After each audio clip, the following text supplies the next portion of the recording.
Friends, तो आज हम लेके आए हैं सेकंड चैप्टर रसायन विज्ञान का, जो कि चैप्टर का नाम है विलयन। तो फ्रेंड्स, विलयन चैप्टर हम आपके लिए आज लेके आए हैं। तो जो कि अब पेपर चलते हैं बोर्ड के, तो उनमें जो महत्वपूर्ण जरूरी क्वेश्चन है फ्रेंड, तो आज हम आपको वो क्वेश्चनों के बारे में बताएंगे। तो फ्रेंड्स, पहला है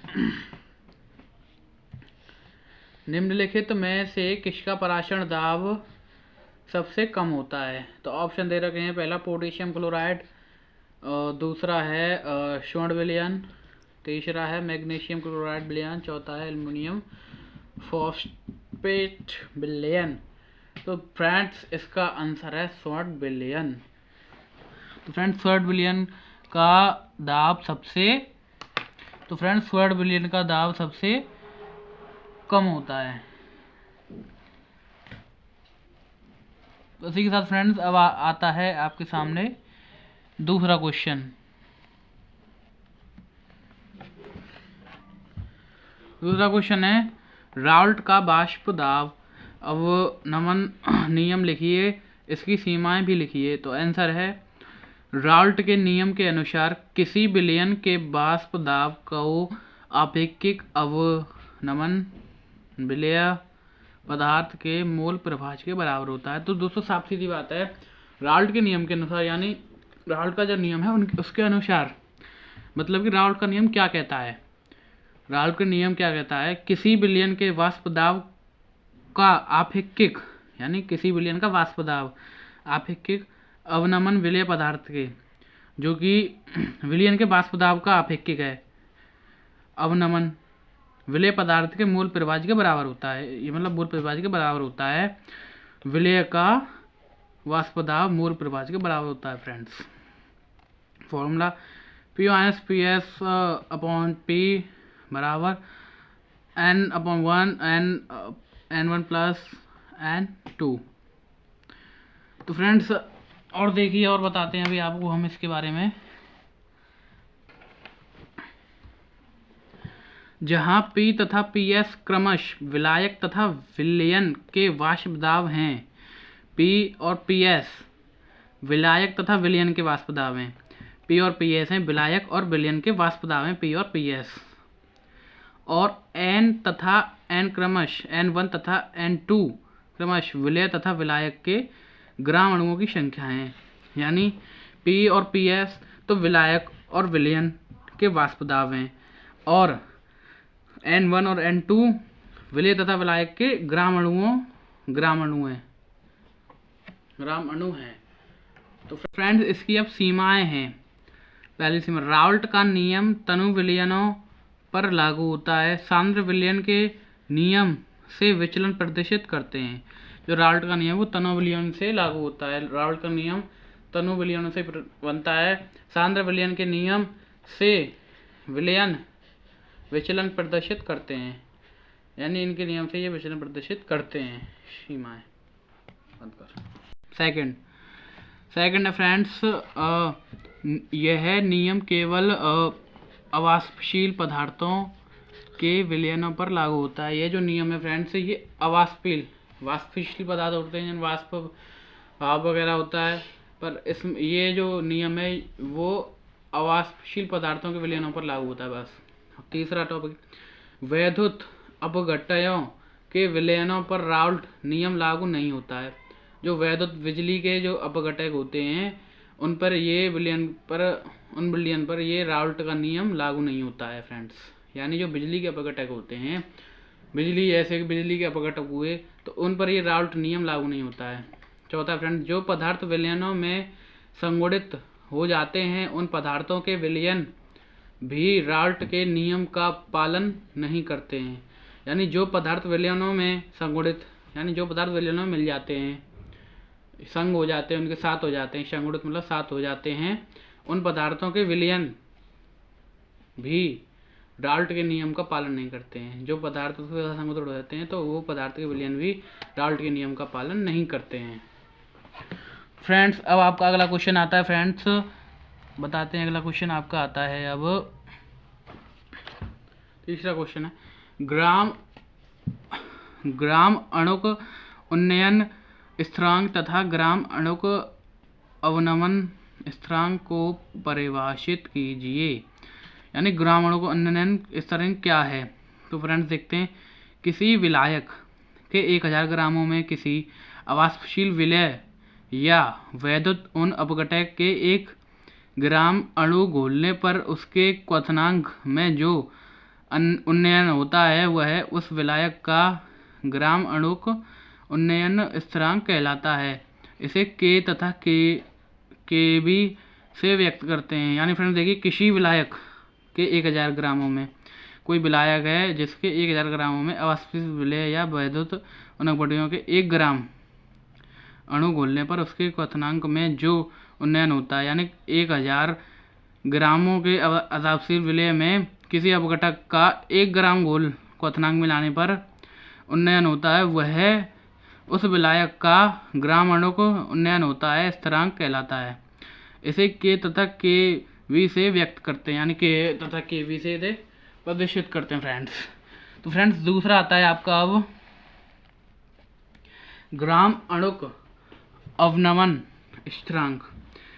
ग्राम अणुक अवनमन स्थिरांक किसी अवाष्पशील वैद्युत अपघटय के 1 ग्राम अणु मोल को 1000 ग्राम विलायक में घोलने पर विलायक के हिमांक में जो अवनमन होता है उसे विलायक के ग्राम अणु अवनमन स्थिरांक कहते हैं। यानी फ्रेंड्स देखिए, किसी अवाष्पशील वैद्युत अपघटय के 1 ग्राम अणु में उसमें 1000 था, इसमें 1 ग्राम अणु मोल को 1000 ग्राम में घोलने पर विलायक के हिमांक में जो अवनमन, जो विलायक का जो ठंडा यानी हिमांक ठंडक कहते हैं, हिमांक में जो अवनमन होता है उसे विलायक के ग्राम अणु अवनमन स्थिरांक कहते हैं फ्रेंड्स।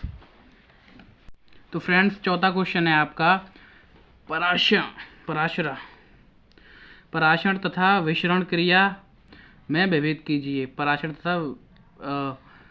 तथा विशरण क्रिया में विभेद कीजिए, यानी इनमें अंतर बताइए। पराशरण और विशरण में अंतर बताइए। पराशरण क्रिया तथा विशरण क्रिया।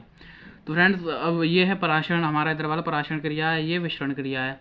तो पहले हम पहले पॉइंट बताते हैं। पराशरण में अर्ध्य पारगम्य झिल्ली का होना अनिवार्य है। यानी जो पराशरण होता है इसमें अर्धपारगम्य झिल्ली का होना अनिवार्य है। यानी इसमें पराशरण में अर्धपारगम्य झिल्ली होती है। और इसमें विशरण क्रिया में विशरण के लिए अर्धपारगम्य झिल्ली का होना आवश्यक नहीं है। यानी इसमें अर्धपारगम्य झिल्ली का होना आवश्यक नहीं है। इसमें जरूरी होता है पराशरण दाब में अर्धपारगम्य झिल्ली, और इसमें जरूरी नहीं होता है फ्रेंड्स। फ्रेंड नीचे वाला देखते हैं और पॉइंट्स।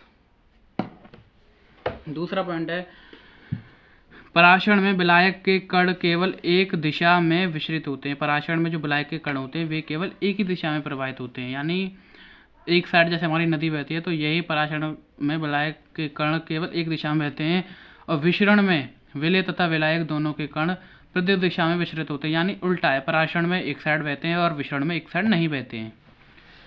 तीसरा पॉइंट फ्रेंड्स, पराशरण में विलायक के कण कम सांद्र विलयन से अधिक सांद्र विलयन में हो जाते हैं फ्रेंड्स, और इसमें विशरण में विलय के कण अधिक सांद्र विलयन से कम सांद्र विलयन की ओर जाते हैं। तो फ्रेंड्स इसमें क्या होता है, पराशरण में विलायक के कण कम सांद्र विलयन से अधिक सांद्र विलयन की ओर जाते हैं। इसमें तो कम सांद्र विलयन से अधिक सांद्र विलयन की ओर जाते हैं, और इसमें अधिक सांद्र विलयन से कम सांद्र विलयन, यानी इसका उल्टा, इसमें कम से अधिक होता है, इसमें अधिक से ज़्यादा होता है, अधिक से कम होता है फ्रेंड्स। और फ्रेंड्स चौथा पॉइंट है आपका पराशरण क्रिया केवल द्रव अवस्था में होती है। पराशरण क्रिया केवल द्रव अवस्था में होती है। विशरण ठोस, द्रव व गैस किसी भी अवस्था में होता है। यानी पराशरण जो होता है वो केवल द्रव अवस्था में होता है, और जो विशरण है वो आपकी 3 अवस्था में होता है, ठोस, द्रव, गैस। तो फ्रेंड्स पांचवा प्रश्न है आपका, मोल अंश को परिभाषित कीजिए। मोल अंश क्या होता है? आंसर, मोल अंश यानी मोल फ्रैक्शन विलयन में उपस्थित। तो फ्रेंड्स विलयन में उपस्थित किसी एक घटक या अवयव के मोलों की संख्या के अनुपात को उस अवयव का मोल अंश कहते हैं। इसे हम x से प्रदर्शित करते हैं। यानी विलयन में उपस्थित कोई विलयन है हमारा, उस यानी कोई मिक्सचर है, मिश्रण है, उसमें उपस्थित किसी एक घटक या अवयव, कोई एक घटक है या कोई अवयव है, उनके मोलों की संख्या के अनुपात को, यानी कोई हमारा कुछ चीज़ है मिली हुई, मिश्रण है हमारा कोई, ठीक है फ्रेंड्स, मिश्रण है कोई, तो उसमें कोई एक घटक है या अवयव है, या घटक या अवयव है, तो उनके मोलों की संख्या के अनुपात को, जैसे एक घटक या अवयव के मोलों की संख्या होती है, उनके अनुपात को उस अवयव के मोल अंश कहते हैं। इसे x से प्रदर्शित करते हैं फ्रेंड्स। समझ में आ गया होगा आपके। जैसे कि सुनिए फ्रेंड्स, कोई विलयन है, उसमें उपस्थित घटक या अवयव होते हैं और उनके मोल होते हैं, तो उनकी मोलों की संख्या के अनुपात को हम मोलंश कहते हैं। इसे x से व्यक्त करते हैं। फ्रेंड दूसरा है हमारा मोललता। मोललता क्या होता है? किसी विलयन के 1 किलोग्राम विलायक में उपस्थित विलय के मोलों की संख्या विलयन की मोललता कहलाती है। यानी किसी विलयन के, कोई विलयन है, उसमें 1 किलो विलायक में उपस्थित, किसी विलयन के 1 किलो विलायक, जैसे विलयन कैसे बनता है, विलायक एवं विलय से मिलकर विलयन बनता है, तो उसके विलायक में 1 किलोग्राम, विलयन के 1 किलोग्राम विलायक में उपस्थित विलयन बनता है। तो मैं बता, दो चीज़ों से मिलकर तो 1 किलोग्राम विलायक में उपस्थित है, कुछ घटक या कुछ अवयव है, 1 किलोग्राम विलायक में उपस्थित विलय के मोलों की संख्या, यानी 1 किलोग्राम विलायक में उपस्थित होते हैं कुछ घटक या मान लो, और उनके मोलों की संख्या को विलय के मोलों की संख्या तथा विलयन की मोललता कहलाती है। यानी किसी विलयन के 1 किलोग्राम विलायक में उपस्थित, किसी विलयन के 1 किलोग्राम विलायक में उपस्थित विलय के मोलों की संख्या विलयन की मोललता कहलाती है। इसे m से व्यक्त करते हैं गणितीय रूप में। इसे मोललता m, विलय के मोल विलायक क्रिया में भार बराबर विलय के मोल अपॉन विलायक का ग्राम भार क्रॉस 1000, ये इसका फ्रेंड्स फॉर्मूला है। तो फ्रेंड तीसरा टॉपिक है आपका मोलरता क्या होता है। 1 लीटर विलयन में घुले हुए विलय के मोलों की संख्या को उस विलयन की मोलरता कहते हैं। यानी अतः वह विलयन जिसमें विलय के 1 लीटर में उपस्थित हो 1 मिलियन विलयन, 1 m विलयन कहलाता है। यानी m से प्रदर्शित करते हैं इसको, मोलरता को। तो फ्रेंड देखिए, 1 लीटर विलयन है, यानी 1 लीटर कोई मिश्रण है, उसमें घुले हुए विलय के मोलों की संख्या, यानी दो चीज़ों से मिश्रण बनता है, विलय और विलायक से। तो विलय के मोलों की संख्या, यानी एक विलयन है, उसमें विलय के मोलों की संख्या को उस विलयन की मोलरता कहते हैं। इसे m से प्रदर्शित करते हैं। और फ्रेंड्स इसका फॉर्मूला है हमारा, उदाहरण फ्रेंड्स देखिए, m माइनस Na2CO3 मोलर द्रव्यमान 106 विलयन के प्रति लीटर में 106 ग्राम विलय उपस्थित होता है फ्रेंड्स। अब आता है फ्रेंड्स आपका द्रव्यमान प्रतिशत।